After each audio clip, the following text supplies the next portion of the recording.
Kellyanne Conway leaned forward, her lips curling into that familiar smirk the one audiences had seen countless times on cable news. And then she struck. With a voice sharpened like glass, she delivered the kind of insult designed not just to sting but to humiliate. Her words, dripping with condescension, sliced through the chamber and seemed to hang in the air longer than anyone expected. The room froze. You could almost hear the collective intake of breath, the whispered, "Did she really just say that?" Shock rippled across faces, some shifting uncomfortably, others wide-eyed, almost delighted by the audacity. This wasn't just political theater. This was personal. Conway wasn't attacking a policy, a vote, or a position. She was aiming her shot squarely at Jasmine Crockett, her identity, her character, her very presence in the room. In that suspended silence, all the weight of history seemed to press down. For a moment it was as if every immigrant who had ever been told to know their place, every woman who had been dismissed as too emotional or too loud, every American who had been told they didn't belong, all of them sat in the gallery, waiting to see what would happen next. Cameras zoomed in. Conway's smirk lingered, her confidence radiating as though the game was already won. After all, she had spent years perfecting this very act. Derail, demean, dominate. She looked satisfied, convinced her barb had landed so deep that it would leave Crockett scrambling for air. But Crockett didn't flinch. Her eyes narrowed slightly, a flash of steel just beneath her calm exterior. She didn't rush, didn't stumble into the trap of shouting back. Instead, she held the pause, letting Conway's insult echo in the silence. The crowd shifted again, sensing something was coming. The insult had been thrown like a dagger, but Crockett's stillness felt like the hand pulling it out steady, deliberate, unstoppable. And in that heartbeat between insult and answer, the stage was set. This was no longer just a clash of personalities. It was a collision of worlds' arrogance against dignity, spin against truth, entitlement against resilience. But Crockett's reply, no one saw that coming. To understand why this single exchange sent shockwaves through the country, you have to look at who stood on that stage. On one side was Kellyanne Conway, the architect of spin, the political firebrand who could twist a headline into a weapon and turn a press briefing into a performance. She wasn't just a political strategist. She was the embodiment of a certain brand of power, polished, cutting, always ready with a phrase designed to distract, distort, or destroy. For years, Conway had operated as if politics was a chessboard, and she was the only one who knew the rules. On the other side was Jasmine Crockett, a woman whose rise had been nothing short of meteoric. Unlike Conway, Crockett hadn't built her reputation in the shadows of powerful men or in the green rooms of cable networks. She built it in the trenches, defending the vulnerable, speaking uncomfortable truths, standing firm when others bowed their heads. She didn't traffic in sound bites designed to mislead. She wielded her words like a mirror, forcing America to look at itself honestly, flaws and all. In Crockett, people saw not just a politician, but a reflection of themselves, their grit, their struggle, their hope. So when Conway lobbed her insult, it wasn't simply one person attacking another. It was the old guard of politics, polished, cynical, dismissive, trying to put the new generation back in its place. It was a clash of symbols.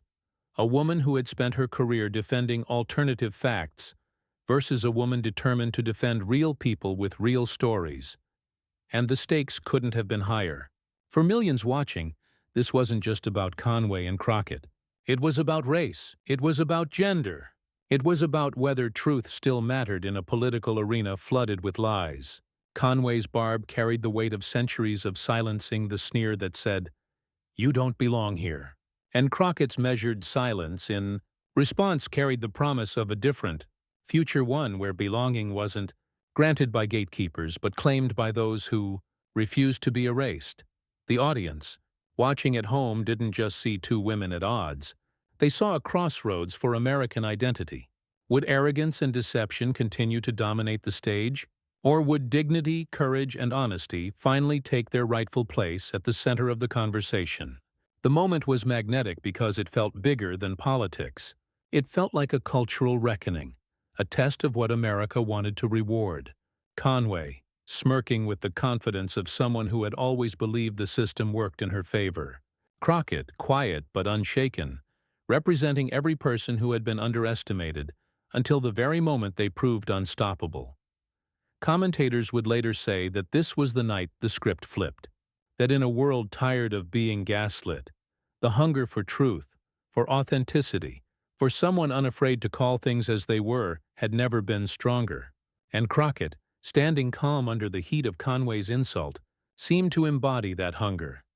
And just when the nation thought it had seen every insult in politics, this one moment flipped the script. Kellyanne Conway didn't stumble into politics, she mastered it like a ruthless sport. Long before the cameras immortalized her on cable news, she had carved out her reputation as a pollster who could take the rawest, most divisive instincts in the electorate and polish them into a winning narrative. She understood the mechanics of messaging better than most, how a single phrase, repeated with enough confidence, could outshine facts, drown out critics, and shape the headlines for days. Her true rise to power came when she entered the Trump orbit, becoming not just an advisor but a shield, a performer, a gladiator in a perpetual war against reality itself. While others hesitated to defend the indefensible, Conway seemed to thrive on it. Her tenure in the White House became a daily spectacle, where she bent truth into a weapon and tossed it back at the press with the casualness of someone flipping cards at a table who could forget the phrase that defined her legacy: alternative facts. Delivered with an unflinching smile, it wasn't just a moment of political spin. It was a declaration of war on reality itself. With that one term, Conway signaled that truth was malleable, negotiable, something to be managed rather than honored. Millions recoiled, but millions more admired her audacity. She could say the sky was green, and by the time she finished explaining, you might find yourself doubting your own eyes. Her contradictions piled up like trophies. One day she called journalists liars. The next, she demanded their respect. She claimed to defend women while dismissing accusations against powerful men. She built herself as a symbol of polished authority, even as she undermined the very idea of accountability. And through it all, she smiled. That smile became her signature weapon, warm enough to seem polite, sharp enough to signal she was always 2 steps ahead. But beneath the polish lay something darker, a contempt for those who challenged her narrative. Conway thrived on intimidation, whether it was steamrolling reporters with a barrage of words or cutting off opponents with dismissive quips. Her interviews often played out like verbal combat, her goal not to answer but to overwhelm, to dominate, to make resistance feel futile. For many, she embodied the arrogance of an elite class that believed rules were for other people, never for themselves, and that arrogance became her armor. When critics exposed contradictions, she brushed them aside with a smirk. When caught in lies, she doubled down, confident that persistence would outlast outrage. Her strategy was simple: never admit, never retreat, always push forward. It was a game of attrition, and Conway played it better than most. This is why so many progressives loathed her. She didn't just represent opposition politics, she represented the normalization of deception. Watching her at a podium felt like watching someone juggle grenades, smiling as though the explosions could never touch her. She wielded dishonesty with such ease that it made ordinary truth-tellers look clumsy by comparison. And she knew it. But for all her media training, all her clever spin, Conway was still a creature of a world. She controlled press rooms, cable studios, echo chambers of loyal audiences. She excelled where interruptions and rehearsed lines could carry the day. She had never been forced to face someone who wouldn't play by her rules, who wouldn't be cowed by her condescension, who wouldn't let arrogance go unanswered. She had perfected her act over decades, the villain with a smile, the queen of distortion, the woman who could make millions doubt the evidence before their eyes. Yet in this moment, on this stage, she was about to face a force she had never truly encountered. Because Jasmine Crockett wasn't just another politician. She was something entirely different, and Conway's smile was about to meet its match. But for all her experience, Conway had never faced someone quite like Jasmine Crockett. Before Jasmine Crockett ever stepped under the harsh glow of television lights, before her name trended across social media feeds, she was a fighter shaped by the grit of everyday struggle. She didn't inherit political power or glide into office on family name. She built her story the hard way through late nights, long hours, and battles that were often thankless, but always necessary. Born into a working-class family, Crockett learned early what resilience meant. Her parents instilled in her the values of persistence and dignity, teaching her that hard work and principle mattered more than privilege. While others measured success by the doors that opened for them, Crockett measured it by how many doors she could push open for others. That drive carried her into law, where she carved out a career as a civil rights attorney. In courtrooms across Texas, Crockett became a voice for those who had none, defending the marginalized, standing up for the wrongly accused, and taking cases others were too afraid or too cynical to touch. It was not glamorous work. It was exhausting, emotionally draining, and often dangerous. But Crockett refused to look away from injustice. Every client she defended was a reminder of the America she believed in. Flawed, imperfect, but still worth fighting for. Her work demanded sacrifice. While some attorneys chased high salaries and prestige, Crockett poured her time and energy into cases that rarely made headlines, often sacrificing financial security for moral clarity. She spent nights preparing briefs no one but a judge might read, mornings comforting families who felt invisible to the system, and afternoons standing alone against prosecutors with far greater resources. It was in those lonely fights that her courage crystallized. But courage was never enough on its own. Crockett also carried an authenticity that couldn't be manufactured. In the courtroom, she didn't hide behind jargon or legalese. She spoke plainly, directly, in words her clients could understand. She treated them with dignity, not as case numbers but as human beings whose lives and futures mattered. That authenticity became her signature, the force that allowed her to stand toe-to-toe with power and never blink. When she transitioned from the courtroom to the political stage, she brought that same authenticity with her. Crockett wasn't polished in the way career politicians often are. She wasn't rehearsed into sterility. She was real. She spoke with fire when fire was needed, with calm when calm mattered most, and voters recognized it instantly.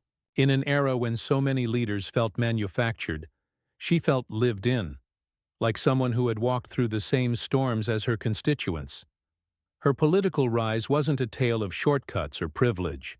It was a continuation of the work she had always done, fighting for those who had been silenced, ignored, or pushed aside. But now the courtroom had expanded to include the halls of power, and the stakes were even greater. For Crockett, every vote, every debate, every speech was personal, because she had seen firsthand the consequences of laws written without justice in mind. People admired her not just for her words, but for the weight those words carried. When Crockett spoke about inequality, it wasn't abstract. It was rooted in the faces she had defended. When she demanded dignity, it wasn't political theater. It was the echo of nights spent fighting for clients who had been treated as disposable. That lived experience gave her a credibility no spin could counterfeit. And in that credibility lay her power. She didn't need to manufacture empathy. She carried it. She didn't need to stage authenticity. She embodied it. Crockett represented something rare in politics, a leader whose story wasn't written in sound bites but in scars. And people followed her because they could see themselves in her. This is why the confrontation with Kellyanne Conway mattered so deeply. Because Conway's world was one of spin, of alternative facts, of words emptied of truth. Crockett's world was the opposite, a world where words carried weight, where promises demanded accountability, where identity wasn't a liability, but a source of strength. So when Conway tried to diminish her with an insult, it wasn't just an attack on Jasmine Crockett, the politician. It was an attack on the years she spent in cramped offices fighting for justice. It was an attack on the sacrifices she made to stand in the places others had been denied. It was an attack on the authenticity that had carried her from obscurity into the national spotlight. And Crockett understood that in moments like these, silence could be louder than noise, patience sharper than anger. She had learned it in courtrooms when prosecutors tried to rattle her, when judges underestimated her, when entire systems seemed to conspire against her clients. Those battles had taught her not to flinch. They had taught her to hold steady until the exact right moment arrived. And those battles prepared her for the moment Conway made her move.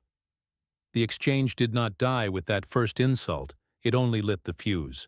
Kellyanne Conway, sensing the cameras drinking in every word, pressed forward with the confidence of someone who believed she had already seized control of the stage.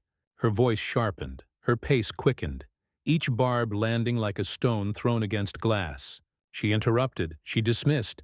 She layered insult upon insult, weaving condescension into every phrase. It was the Conway method perfected. Overwhelm, smother, dominate until the opponent falters. But Jasmine Crockett refused to falter. She sat poised, shoulders squared, gaze steady. Where Conway was a storm of words, Crockett was the calm eye at its center. She didn't rush to interrupt, didn't raise her voice in panic. She measured each moment, watching Conway with a quiet intensity that unnerved more than any outburst could. Every pause she took became deliberate, as if she were allowing Conway just enough rope to tangle herself in. The crowd felt the tension crackling between them. Murmurs rippled through the audience, low gasps at Conway's audacity, whispered encouragements toward Crockett, the rustling unease of people sensing that something greater than a routine sparring match was unfolding. Phones were raised, recordings began, tweets already drafting themselves in the minds of those present. Conway leaned on her arsenal of arrogance. She smirked, gestured dismissively, rolled her eyes in exaggerated disbelief at Crockett's every restrained response. To her this was theater, and she had always believed she owned the stage. Each interruption was a calculated jab, each sarcastic laugh a dagger meant to puncture dignity. She believed the sheer force of her presence would rattle Crockett, that the younger congresswoman would stumble into anger, into defensiveness, into playing the game on Conway's terms. But Crockett didn't stumble. She didn't break. Instead, she allowed Conway's voice to rise higher, sharper, almost shrill in its insistence. She let the smirk harden into desperation, the interruptions pile into chaos. Crockett knew that sometimes the most devastating strike wasn't the first blow, it was the one delivered after the opponent had exhausted every weapon in their arsenal. The room held its breath. As the dynamic shifted almost invisibly, Conway, still lashing out, began to look less commanding and more frantic. Crockett, still silent, began to look less passive and more unshakable. With every second that passed, the balance tilted. The audience's murmurs grew into audible reactions, a laugh here at Conway's overreach, a groan there at yet another interruption. Conway was still performing, but the audience had started to drift away from her script, and Crockett felt it. She had spent her life reading the mood of a room, whether it was a jury box or a crowded rally. She knew when the tide was turning.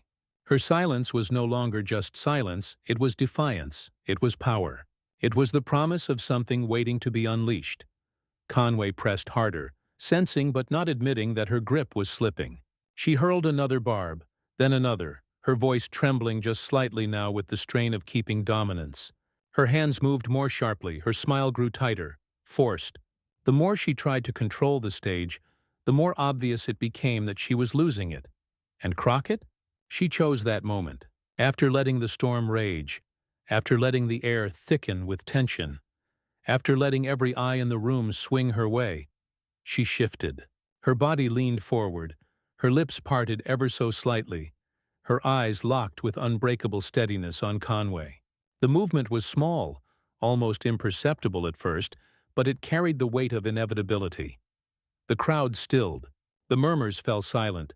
Everyone knew the balance had finally, irrevocably shifted. And then Crockett leaned forward and history was made. The silence was electric. Conway had just finished another cascade of barbs, her words tumbling over one another in a desperate attempt to hold the floor.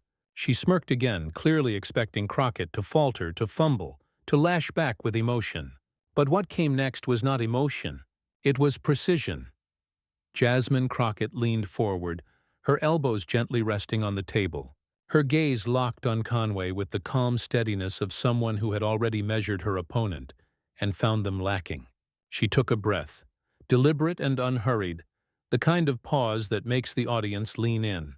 And then, with a voice that carried quiet thunder, she began. "You know," she said, her words clear and unwavering, "people like you have made a living out of twisting words, out of pretending that spin is substance. But here's the thing, spin doesn't put food on the table. Spin doesn't protect children. Spin doesn't keep people safe in their communities. And spin won't silence me." The room shifted. Gasps broke out. Some heads snapped toward Conway, others toward Crockett, everyone realizing that something had cracked open. Crockett didn't rush. She let the silence between her sentences stretch just enough to sting. Every pause was a punctuation mark, every breath a reminder that she was in command. She continued, her voice gaining rhythm. "I didn't come here to play games with reality. I came here because I've seen what happens when reality is ignored. I've stood in courtrooms with families who lost everything because people in power thought lies were easier than truth. I've fought for clients who couldn't afford lobbyists or PR campaigns, but who deserved dignity all the same. And while you were selling America alternative facts, I was standing up for actual people with actual lives on the line." The audience erupted in murmurs, then applause, then cheers that couldn't be contained. Crockett didn't raise her hand to stop them. She didn't need to. She simply waited, her calm composure unshaken by the noise. When the room quieted again, she spoke once more, her voice even sharper for its restraint. "You call it strategy. I call it cowardice. Because hiding behind lies, behind smirks, behind insults, that's not strength. That's weakness dressed up in designer clothes. Real strength is telling the truth, even when it costs you. Real strength is showing up for people who will never thank you, never know your name, but whose lives change because you did the right thing. And that's what I stand for. That's what I'll always stand for." Conway's forced smile began to falter. The camera caught it, the twitch at the corner of her lips, the slight narrowing of her eyes. She tried to interject, leaning forward with a quick shake of her head, but Crockett wasn't finished. Crockett raised a hand, palm open, not aggressively, but with a steadying force that silenced Conway more effectively than any moderator's gavel could. "I've been underestimated my entire life," Crockett said, her voice lower now, pulling the room in closer. "Because of where I come from, because of how I look, because people like you thought dignity could be mocked into silence. But I am not silent. I am not afraid. And I am not here to play by your rules." The audience gasped again, then burst into applause so loud it drowned Conway's attempted rebuttal. Phones were everywhere now, cameras flashing, live streams buzzing. Within seconds, clips were being uploaded. Captions typed furiously, "Crockett destroys Conway. Jasmine's mic drop moment." And Crockett delivered the final blow with a voice steady as steel. "So the next time you think an insult is enough to rattle me, remember this moment. Remember that no amount of spin, no amount of arrogance, no amount of smug dismissal can erase the truth. Because the truth, the real truth, always wins." The applause was thunderous, shaking the walls. Even those who had entered skeptical found themselves caught in the surge of energy, standing to their feet, clapping, cheering, calling out her name. The cameras zoomed in on Conway, her smile now visibly cracked, her hands clasped tighter than before, her gaze darting as though searching for an escape. It wasn't just that Conway had been challenged. It was that she had been outclassed, her weapons of spin and arrogance rendered useless in the face of dignity and calm defiance. Crockett hadn't raised her voice, hadn't stooped to insults, hadn't even rushed. She had simply held the truth in her hands and set it down like a hammer that cracked the stage in two. And the audience knew it. Hashtags began trending before the debate even ended. "Eerie," Crockett clapped back. "Truth over spin." Clips spread across platforms with lightning speed. Memes sprouted, GIFs looped the exact moment Conway's smile crumbled. TikToks layered Crockett's words over triumphant soundtracks. The internet had crowned its victor, and it wasn't close. For progressives, immigrants, women, and all those who had ever been told to sit down and stay quiet, Crockett's rebuttal wasn't just political theater, it was vindication. It was proof that arrogance could be dismantled, that smirks could be silenced, that truth could still cut through the noise. People watching at home stood a little taller, spoke a little louder, carried a little more pride in their identities. Conway sat back, adjusting her papers, muttering something inaudible. But the moment had already slipped from her grasp. The power she once wielded so easily had been broken, undone by someone who refused to be intimidated. And Crockett, sitting calm and composed as the cheers washed over her, allowed herself the smallest of smiles, not smug, not arrogant, but knowing. She had waited. She had chosen her moment. And she had landed a strike that would be replayed for years. But the fallout didn't end in that room, it exploded across the nation. The debate stage had barely cooled when the digital aftershocks began to ripple outward. Within minutes, the moment was everywhere. Clips of Jasmine Crockett's takedown flooded Twitter, each one captioned with a different variation of awe. "This is how you handle arrogance." "Crockett just ended Kellyanne with pure facts." The hashtags caught fire. "Crockett clapback," "truth over spin," "mic drop moment." They trended nationally before the night was over, sparking a digital bonfire of validation. Memes appeared almost instantly. One showed Conway's frozen smirk dissolving into static, overlaid with the words "connection lost."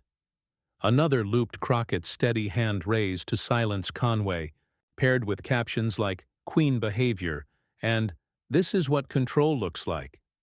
TikToks layered Crockett's words over cinematic music, transforming her speech into the kind of motivational reel that gets shared across classrooms, workplaces, and living rooms alike. By morning, the cable networks had picked up the story. Pundits on the left hailed Crockett's composure as a masterclass in dignity, under fire, while even some conservative commentators begrudgingly admitted that Conway had been outmaneuvered. The clips replayed on loop, Crockett leaning in, Conway's faltering smile, the eruption of applause. It became a cultural touchstone, the kind of moment that transcends politics and lodges itself in memory. Celebrities chimed in too. Musicians, actors, and authors posted their admiration. One famous actress tweeted, "Can we get Jasmine Crockett to teach a masterclass in grace under pressure?" A best-selling author wrote, "That's how you dismantle arrogance with truth, not volume." The ripple effect stretched beyond politics into culture, identity, and the everyday struggles of people who saw themselves reflected in Crockett's stance. For millions of women, especially women of color, the moment wasn't just entertaining, it was deeply personal. It was validation. They had lived through smirks like Conway's, endured condescension like hers, faced insults dressed up as wit. Seeing Crockett respond not with rage but with poise, not with spin but with truth, gave them a sense of triumph by proxy. It felt as if, through her, they had all answered back. And that was the real shockwave, the sense of shared victory. Crockett's words weren't just her own anymore. They belonged to everyone who shared the clips, everyone who repeated her lines, everyone who whispered yes under their breath as they rewatched the exchange. The audience didn't just witness the moment, they became part of it. Meanwhile, Kellyanne Conway scrambled to regain her footing. By the next morning, she appeared on sympathetic programs, brushing off the exchange, insisting she hadn't been rattled, spinning Crockett's composure as performance. But the more she talked, the more hollow it sounded. The internet had already decided. The memes weren't going away. The hashtags weren't going to stop trending. And the smirk that had once been her weapon now circulated as her defeat. In the halls of Congress, whispers turned into respect. Colleagues approached Crockett, some with admiration, others with caution, realizing she had just shifted her standing from rising figure to undeniable force. The moment had elevated her, crystallized her image in the public eye as someone who could not only withstand pressure, but reverse it, turning arrogance into rubble. The validation spilled into real life. At rallies, supporters repeated her lines like chants. At town halls, constituents thanked her for standing up when it mattered. Parents played clips for their children, framing Crockett's composure as a lesson in dignity. Across communities, she had become not just a representative but a symbol proof that truth could still win in a time when lies seemed to dominate. Even international outlets covered the story, framing it as an emblem of America's ongoing struggle with truth and power. Commentators abroad noted the symbolism, an established figure of spin brought down not by aggression but by authenticity. Crockett's moment became an exportable narrative, a sign that perhaps dignity wasn't a relic but a revolution. And as the dust settled, the weight of it all became undeniable. Crockett hadn't just won a debate moment, she had etched herself into the cultural fabric. Her words echoed far beyond the stage, shaping conversations in homes, workplaces, classrooms, and communities. The lesson was no longer confined to one night, one insult, one rebuttal. It was growing larger, spreading wider, taking root in the minds of millions. And in the days that followed, the lesson became undeniable. In the days after the exchange, when the memes had begun to settle and the trending hashtags gave way to the next cycle of news, what lingered wasn't just Crockett's words, it was the meaning behind them. People kept replaying that moment not simply because it was dramatic, but because it spoke to something larger, something universal. Jasmine Crockett had proven that dignity is stronger than arrogance. In a political landscape saturated with shouting matches and endless spin, she had shown that composure is not weakness, that restraint is not surrender. Her calm dismantling of Conway's attack was more than a personal victory. It was a reminder that truth, when wielded with courage, has a power arrogance cannot touch. Communities that had long felt unseen took pride in her stance. For immigrants, her presence and her poise affirmed the idea that identity was not a flaw to be mocked, but a badge to be carried with honor. For women, particularly women of color, her refusal to be silenced or rattled stood as an example of resilience in the face of centuries of dismissal. For progressives across the country, it was validation that service and authenticity could triumph even against the slick machinery of spin. Crockett herself leaned into that message in the days that followed. She didn't gloat. She didn't turn the viral moment into cheap victory laps. Instead, she reframed it.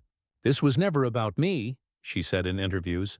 "It was about showing that truth still matters, that service still matters, that dignity is something no insult can erase." Her words resonated because they weren't self-congratulation. They were a call to remember what politics is supposed to be about. She tied the confrontation back to the values her career had always embodied.